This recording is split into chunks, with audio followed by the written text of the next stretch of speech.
Why don't we make a start? Good evening, everyone. Welcome to this 12th lecture in our series on history and philosophy of science in 20 objects. In some of these lectures, our aim has been to introduce you to objects which enable us to tell stories which really ought to be much better known than they are. And last month's object was exactly of this kind, the Avery X-ray camera. The camera which, we're reliably informed, was used to take the first X-ray photograph of DNA. That happened not in California in the 1970s, not in Cambridge in the 1940s or 50s, but right here in Leeds in the 1930s. And as Kirsten Hall and Helen Peel brought out so beautifully in their lecture last week, the fact that that happened here was intimately tied to Leeds' identity as a city built on textiles. Avery was a textile physicist. His mission was to work out the molecular structure of fibers. And he started with the fiber that mattered most in Leeds, wool, and its major protein component, keratin. So last month we tried to bring out a story that ought to be better known. This month is a little different. This month we look at an object which is universally celebrated, even to the point of being taken for granted, the stethoscope. And yet what we'll find in today's lecture is that even things that you think you know about as well as you know anything bear reinterpretation and a closer look. And the particular stethoscope that we've got to talk about this evening, it's one of several here on the table that you can look at carefully afterwards, is very special indeed. You'll be hearing more about it very shortly. We've got Dr. Adrian Wilson, senior lecturer in history of medicine here at Leeds, Caroline Avery, PhD student who's working with Adrian and with the Science Museum on a specialist study of stethoscopes and their history. And they'll be talking about Laennec's stethoscope, or is it? So please join me now in welcoming Adrian and Cass.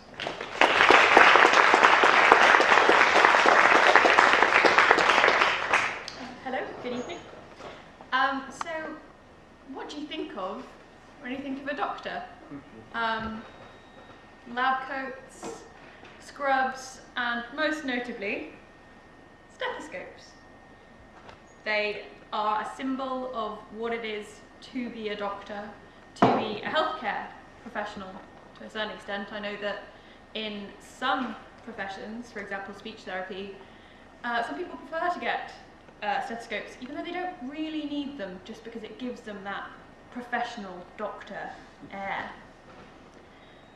So the stethoscope was invented in Paris by Rene Laennec in 1816, and as you can see, 200 years later, it's changed quite a bit, but the principle behind it is still the same. And our question is really sort of how did it, well, my question is how did it become such a symbol of medicine? We're going to look at its creation and its immediate reception in this talk. Yes, so we're going to speak under 5 headings. First of all, the historical significance of the instrument. Then a complicated one, percussion, auscultation, which just means listening, which means the stethoscope, and what connects them, Anatomico-clinical correlation, and if you're wondering what that was, what it is, it will be explained. Thirdly, Laennec and the stethoscope, then the reception of the instrument, and finally, a bit about our own Leeds stethoscope. So, the historical significance of the stethoscope. It's to be paired with percussion. We're going to show you percussion in a moment, as one of the 2 great advances that transformed diagnosis and indeed transformed medicine. We're going to begin with a little look at that larger picture. So in this diagram we've got at the top medicine before the invention of first percussion and then the stethoscope, at the bottom medicine after that. And between them, percussion and the stethoscope, percussion published in 1761, stethoscope published in 1819, worked this transformation in the very nature of medicine. And before that transformation, medicine is led by the patient, and it's all based on patient's symptoms. After that transformation, we have the medicine that we're more familiar with today, led by doctors and anatomically based. And the next couple of slides, 3 or 4 slides, are going to illustrate that contrast, that difference. So that's the big picture I'd like you to have in mind. So a couple of illustrations of what I'm calling symptom-based medicine, or patient-led medicine. And this first one comes from the Edinburgh Royal Infirmary in 1770. And the significance of this is that the Edinburgh Royal Infirmary at that date was the leading place of clinical instruction in Britain and one of the 2 leading places of clinical instruction in Europe, the other one being Vienna. And here's their general register of diseases, and we're going to look at the first 10 categories by way of a pseudo-random sample. And what we're going to see is that virtually all these categories are patient categories. They're about patient's experiences. Disease is what the patient tells you they've got. So the first 3 are abscesses, and abscesses are swelling with some pus in it. One in the eye, one in the back, one on the haunch. Clearly patient categories. Doctor, I've got an abscess. An ague is just a fever. Yep, doctor, I've got a fever. My temperature's hot, I'm shaking, I'm sweating. Amaurosis is a kind of blindness. I'm going to come back to amaurosis a bit later. That's again a patient experience. Doctor, I've lost my eyesight or part of it. Anasarca swellings. They're fluidy swellings in the arms and legs. Doctor, my arms are swelling. Look at this swelling in my leg. Aneurysm is the one possible exception. That might be doctor defined, it might be patient defined. Nowadays, it's doctor defined. It means a dilatation of an artery. What exactly it meant in the 18th century, I've not established. So that's a 50-50 case. Angina is pain in the throat. Ascites is swelling of the belly. Blindness, doctor, I can't see. So at least 9 of those 10 are straightforwardly patient categories. So too, examining the patient in the Edinburgh Royal Infirmary at this date is not about the doctor finding out things about the patient that the patient doesn't know, which is going to be the case once the stethoscope's in play. No, examining the patient is letting the patient tell you stuff about themselves. What's the presenting complaint? What's your family history? How old are you? What's your way of life? What's your job? What's your constitution like? What's your temperament like? Let me look at your tongue and eyes. Well, the patient can do that themselves too, if they have access to a mirror. And finally, the discharges coming out of the patient's body, which of course the patient can also see for themselves. So you can see that all of this is medicine about diseases as defined by the experiences of the patient. Now I jump forward to what I'm calling anatomically-based medicine.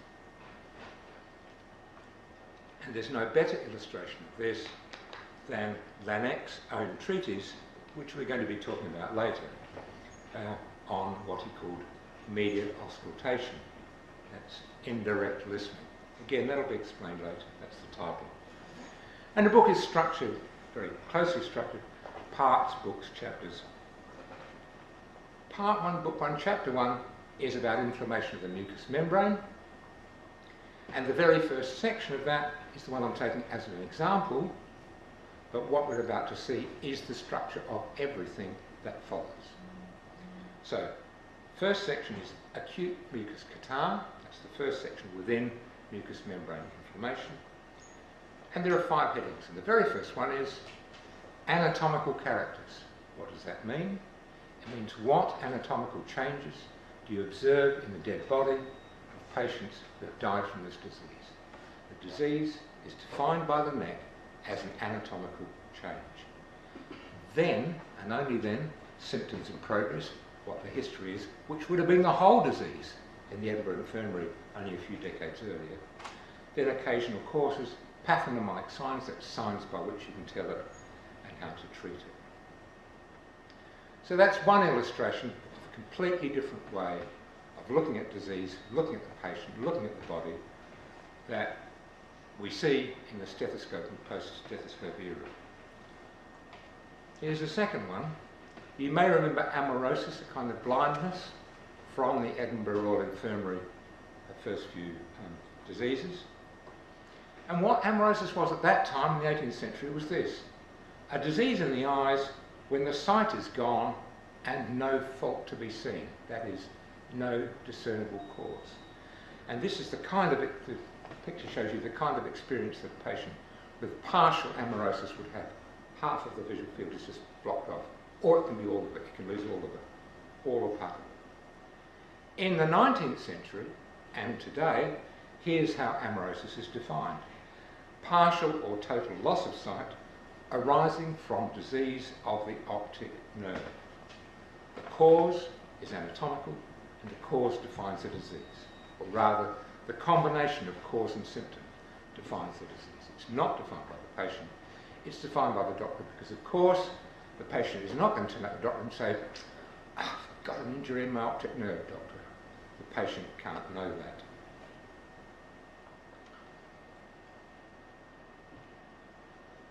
So now we're going to move on to a second heading, which is percussion, auscultation, and anatomico-clinical correlation.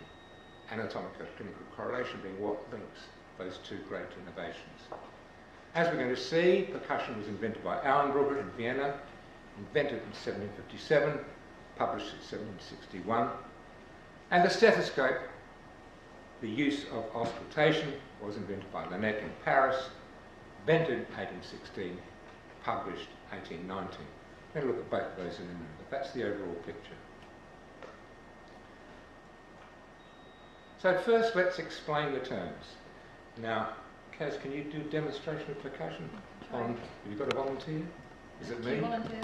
I hereby volunteer. So, hand like that. So it's that on the chest, and then you hear that?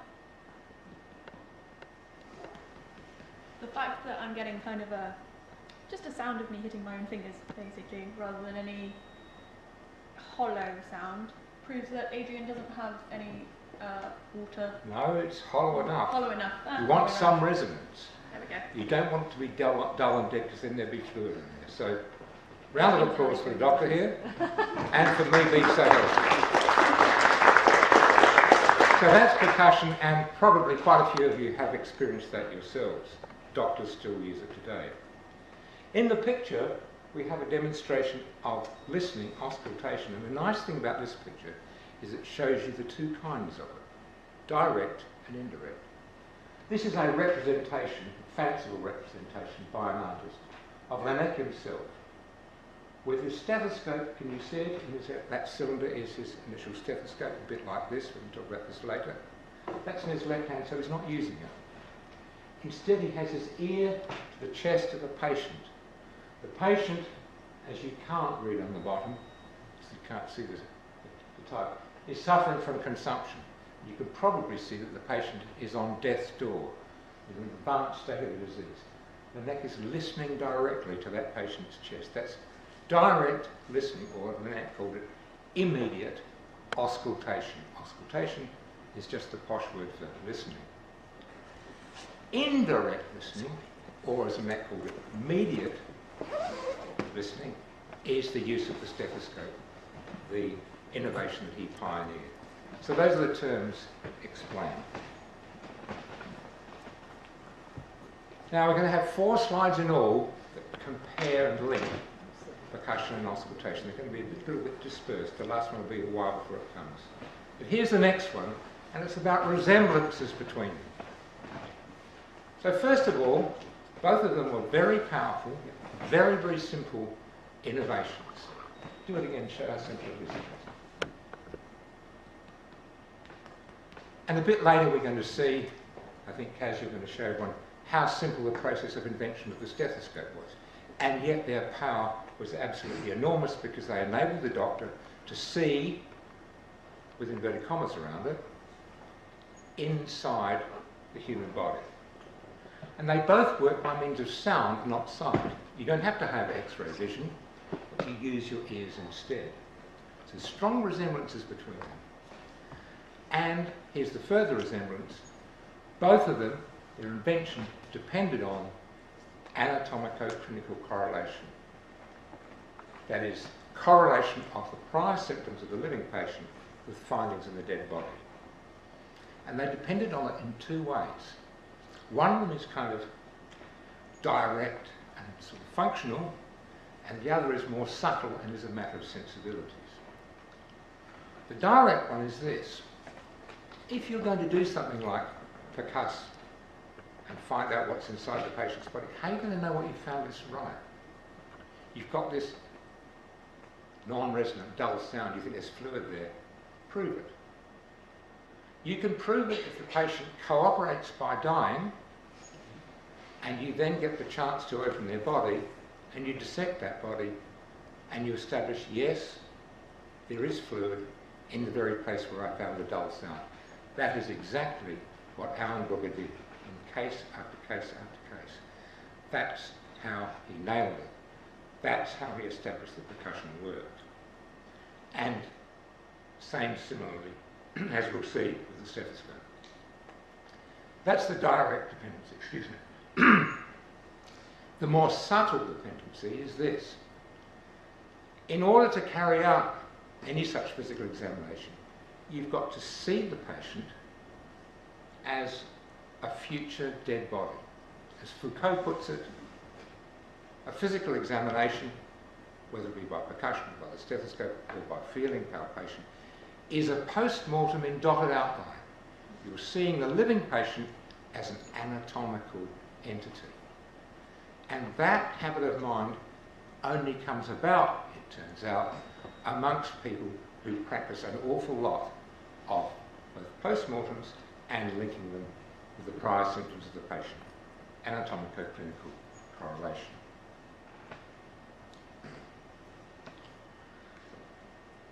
So this was widely practiced, but very difficult to do. These slides are showing on the top the clinical dimension, that's to represent a hospital. The lower slide is an anatomy theatre in Bologna, the one where Antonio Maria Valsalva, an important practitioner of all this, taught. So the anatomy goes on in the lecture theatre, the clinical experiences in the ward, these are very different places, and tying symptoms and anatomy together is integrating two very different things. It's very hard to do this. Now, in the course of the 17th century, this happened over 3,000 times, so it's not as if this is something new in the 18th century. It had been done for a long time and in a lot of places. But, well, first of all, the opportunities to do it were rather limited. If you work it out, that's 3,000 cases, roughly that is, in the 17th century. In 100 years, it's 30 per year, spread over the whole of Europe. 1 or 2 or 3 per country, 5, 6 or 7 maybe. Not many, not really practiced intensively. Secondly, it's technically very difficult to do. It's not simply a matter of opening up, oh, that's what's wrong, or identifying that that connects with this symptom. Because symptoms are very complicated, post-mortem findings are very complicated, the relationship between the two is doubly uncertain. And therefore, you can't crack even a single disease with one case. You need lots of cases. And when you've got your data from lots of cases, how are you going to connect them with one another? You need some method. This is not an easy thing to carry out. Now, this was pursued in the 18th century, again, in lots of places on an occasional basis. But there are a couple of exceptions, a couple of contexts in which it was done on a larger scale. One of these was Bologna, the very place where we saw that anatomy theatre just now, by Antonio Maria Valsalva, and then there and subsequently in Padua by Valsalva's pupil Morgagni. They carried this out on a very large basis, leading to Morgagni's famous book, De Sedibus published in the 1760s. And the other context in which this was practiced, not on quite as systematic a scale as in Bologna, but what I'm calling a semi-systematic scale, was in Vienna from about 1750. And Vienna is where Auenbrugger was a student. He was a first-generation product of a new system put in place in Vienna that made this kind of anatomico-symptomatic correlation possible to an unusual degree. Auenbrugger is a product of that education system, is a product of those experiences. It's systematic or semi-systematic anatomico-symptomatic correlation that makes Auenbrugger's invention possible. So to turn to the invention of percussion, Auenbrugger was the son of a brewer. So he'd seen, if you tap a beer barrel, you can work out where the level of beer is. He applies that thinking to the human body. And by using anatomico-symptomatic correlation, he can test his findings. All of that we've seen already. So what was the reception of percussion? In a nutshell, it was praised, but it wasn't used. You can find positive reviews in English and in German, and in France there was actually a French translation of the book. It had been published in Latin, the scholarly language of European medicine. Was translated into French only a few years after it was published. That looks like pretty enthusiastic reception. But it's one thing to have reception in the pages of a book. It's entirely another for it to be put into practice. And there's very little evidence indeed that anybody did. In fact, the only person we know of who did is Maximilian Stoll, pictured there in the 1770s, who was also in Vienna. Stoll published on this, but his work was ignored again. So, percussion not taken up. And it's not surprising that it wasn't taken up, because what you get from percussion does not fit with the prevailing pattern of medicine. There's no place for this in symptom-based medicine, patient-led medicine. But what that shows us is that you needed anatomico-symptomatic correlation, not just as a prerequisite for the invention of percussion, which I've tried to show already, but also for its uptake, for its acceptance, to realise that it was useful and could do something positive. And the way Foucault would put it is that if you're going to practice physical examination, such as percussion, you have to see the living patient as a half-filled beer barrel. And that's not how symptom-based medicine worked.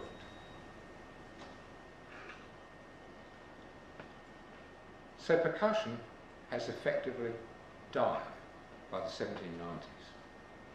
And then, unexpectedly, rather suddenly, it's taken up in one place, one time, by one person, Jean-Nicolas Corvisart. And this is in a new medical school created in Paris in the wake of the French Revolution. The school was set up in 1794.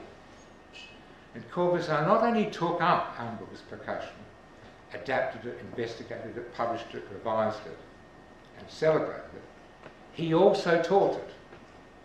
And he taught it to a whole generation of pupils. And one of those pupils was Laennec. So a brief look at the new Paris school. And there are two aspects to bring out. One of them was deliberate, intended, and the other was accidental.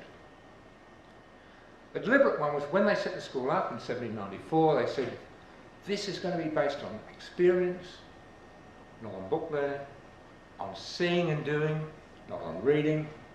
So it's heavily, heavily anchored in clinical experience. Something like 50% of the curriculum was ward-based, patient-based, clinical. There was no precedent for that degree of clinical instruction in medical education. Use of patients as clinical material had been going on for decades. Probably started around about 1700, and on a large scale, mid-century, several places: London, Edinburgh, Vienna, and Paris, in fact, a little later. But on that scale, nothing like it had ever been seen before. So this is heavily anchored in the clinical.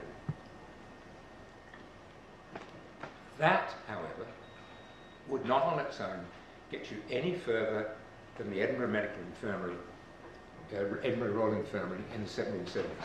What you see in the clinic is what I'm calling patient-based medicine, symptom-based medicine, patient-led medicine. It's the second development that's critical. From 1798, the teachers of anatomy in the new medical school, anatomy was part of the curriculum like it was everywhere, got the right to dissect the bodies of all the patients in all the hospitals. Now, the intended purpose of that was simply normal anatomy. The accidental byproduct, though, was what counted. The accidental byproduct was this. These bodies are the bodies of the very same patients who've been used for clinical instruction. It now becomes possible to practice anatomico-symptomatic correlation on a scale never before seen. This is the context in which Corvisart was working, and this is the context that produced Laennec. So, here's a third of our 4 slides connecting percussion and auscultation, and in a moment I'm going to hand over to Kaz. The relationship between them. Students in the Paris school, as we've seen, were taught percussion by Corvisart. So Laennec was a member of a doubly special cohort. First of all, members of that cohort have access to this process of anatomico-symptomatic correlation on a scale never before seen in human history anywhere. And secondly, Laennec is taught percussion by Corvisart. Taught percussion and able to test it by anatomico-clinical correlation. And I think it's now to hand over to you. So this leads us up to Laennec in 1816, where he had a bit of trouble with a patient. We'll get to that, which led to his invention of the stethoscope and ultimately his book. I just call it treatise because I'm not about to butcher French, which was very, very influential. Well, as you all know, because we're here talking about stethoscopes. So this is his book. It was translated into English only 2 years after he had written it, which is very quickly. It's specifically about diseases of the chest and mediate auscultation. So not just diseases in the chest, but specifically using a stethoscope to understand the sounds and understand the symptoms and just give a greater understanding of those diseases. The first edition of Forbes' translation was very severely edited and reordered, but it did contain some of the most important information for this talk, which is the story Laennec gives of how he came to invent the stethoscope. So the first thing is, so here are some excerpts from the book. In diseases of the heart, there is often the need of a sign more constant and more certain than what percussion provides. Some doctors have tried in such cases to apply the ear to the precordial region, but this method is far from giving the results that it seems to promise, and has only been used very rarely. Nevertheless, for want of any surer method, I had for a long time the habit of using this method, and it was this which put me on the road to a better one. So what we see from these extracts is that direct auscultation, so just directly putting your ear to the chest or other areas of the body, was not very much practiced. But Laennec did use this practice fairly regularly, and this is a very important factor in how he conducted medicine, and thus how he came up with the stethoscope. He came up against an obstacle. I was consulted in 1816 for a young person who presented generalised symptoms of heart disease, and in whom palpation and percussion gave few results because of plumpness. The age and sex of the patient prevented me from conducting the type of examination I have just described. Just talked about direct ear on chest. Well, She's a young lady, that would be very inappropriate. I recalled a well-known acoustic phenomenon. If the ear is placed on one end of a log, the tap of a pin can be heard very distinctly at the other end. I imagined that this property of bodies could be applied to the case at hand. And so, Laennec took a paper notebook, this isn't quite the thickness that he had one quite a bit thicker, made it into a tight roll, one end of which I applied to the precordial region. That's here in front of the heart. And putting my ear on the other end, not really. That's about time for you. I was just as surprised as I was satisfied to hear the bearing of the heart, it might be beating of the heart, in a manner that was clearer and more distinct than I had ever heard it by the direct application of the ear. And finally, the young lady in question did not cooperate by dying. However, Laennec spent a lot of time in the Necker Hospital, which was the main place to take patients with consumption, or ptysis, which is what we now know as tuberculosis. And there were many patients in this hospital who had very interesting sounds coming from their chests, and also died. So he managed to have a large case study, or a large number of cases, of patients where he had listened to their chests and heard different sounds, and then was able to dissect them and relate these sounds to different anatomical findings, and that made him very excited. And he started to work on his book on the chest and to really start developing his stethoscope. Now, the one I made was quite thin. The one that Laennec made would have been really quite thick, tightly bound. See an 8mm gap, and he sealed it to make it into a cylinder shape. There is actually I think a replica of what an original one would really look like in Paris, but I couldn't find any good pictures of that. So, and it then developed into the wooden stethoscope. As you can see, the paper stethoscope and the wooden stethoscope are very, very similar. Almost exact replication in wood. Obviously, the wooden stethoscope goes on to be altered numerous times before we get to what we have today.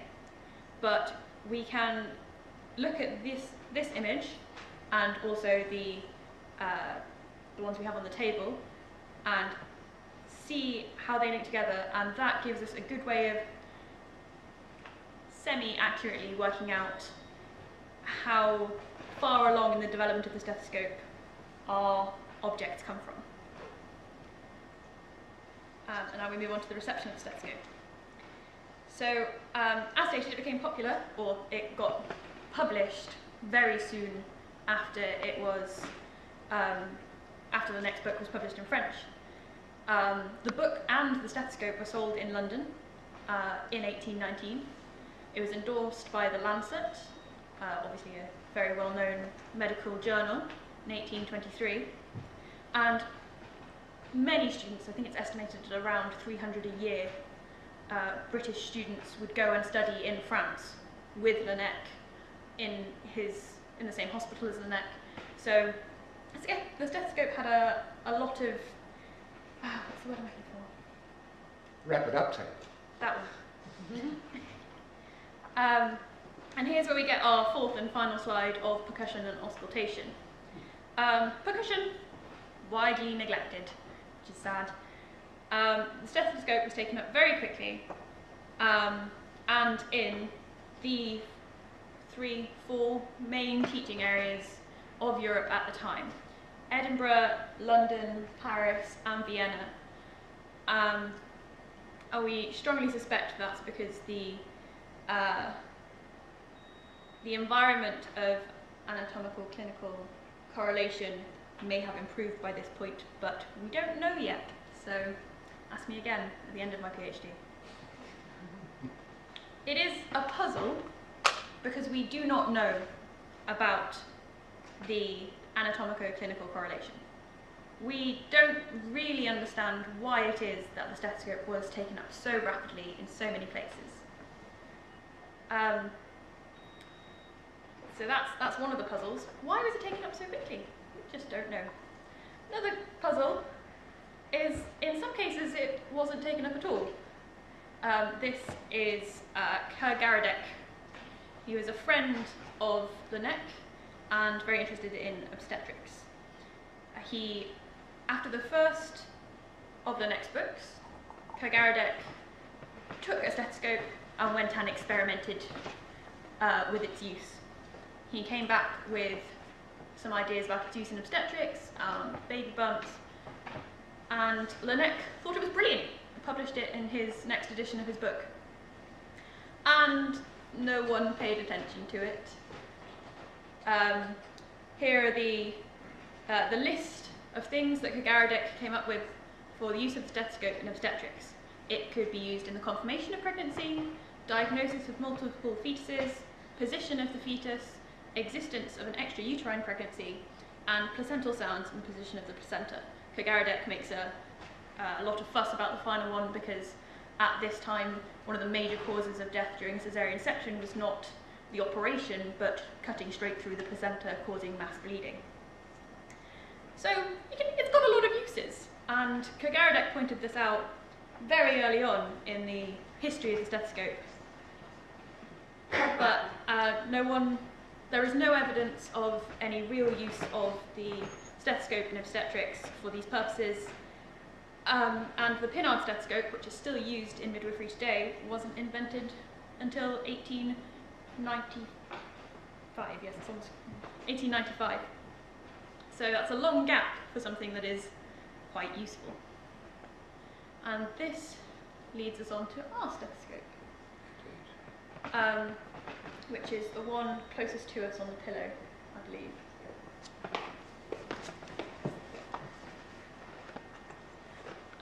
It has an adaptable end. In fact, I can show you with my 3D printed model. That comes out, allowing for different uses. The heart and the lungs need slightly different shaped ends. The scuff marks on ours clearly show that it was used and used regularly. And it has very similar dimensions to the original paper one that Laennec created. So, where does ours come from? It's a big question. It's got a lot of information it can give us as an object, but its origins aren't really clear.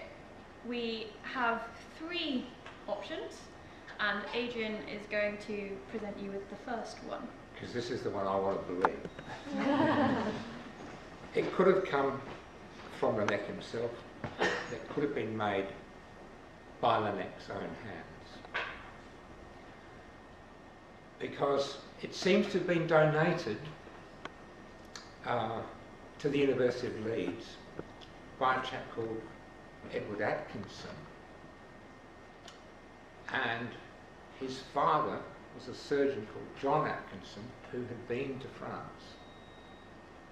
So it's plausible but not certain that it was brought over from France by Atkinson, and it was brought over John Atkinson the father. And if so, it was probably made by Laennec himself. That would be rather nice. Unfortunately, Kaz is going to put a spanner in the works. I'm terribly sorry. In fact, 2 spanners, if I remember correctly. Yes. Another one of our options is that it was made in France and then imported to Britain. So this is the point in time when the production of the stethoscope isn't solely based with Laennec. There were 2 places you could buy imported stethoscopes from. Mr. Weiss on the Strand in 1819. That's a picture of the front of his store. and Traite and Wirtz, which was a bookshop in Soho in 1820, where you could buy a stethoscope with your copy of the next book for an extra 2 francs. Both of these places happened very early on. Sort of the Laennec published in August of 1819, and you could buy them from Mr. Weiss by December. So it's very possible that Mr. Atkinson, Dr. Atkinson, he was a surgeon, picked up his stethoscope on the way back from France. He got to London and thought, oh, I saw those being used, they were quite handy. Picked one up. That's just one of our other options. Another one is that they were being made in London by 1820 by Ulnott of Piccadilly and by Grumbridge of Poland Street. We think we can quite accurately rule out Grumbridge of Poland Street as the origin of our stethoscope, because all of his instruments are marked with his name and ours is not. So there are 3 real options, but Adrian's going to tell you why that doesn't matter. It doesn't matter in a way, because whichever of those origins of business, surely got to be one of them. The actual historical significance is the same. And that significance is that the stethoscope was very rapidly taken up, not only in London, but also right here in Leeds. That, I think, is the big story. So, as I've mentioned before, we have a 3D printed replica of our stethoscope, and after the questions, we'd like to welcome anyone who wants to come and have a go, give it a shot, because you can't touch those ones, but this one you can try and hear a heartbeat through. And thank you very much for listening.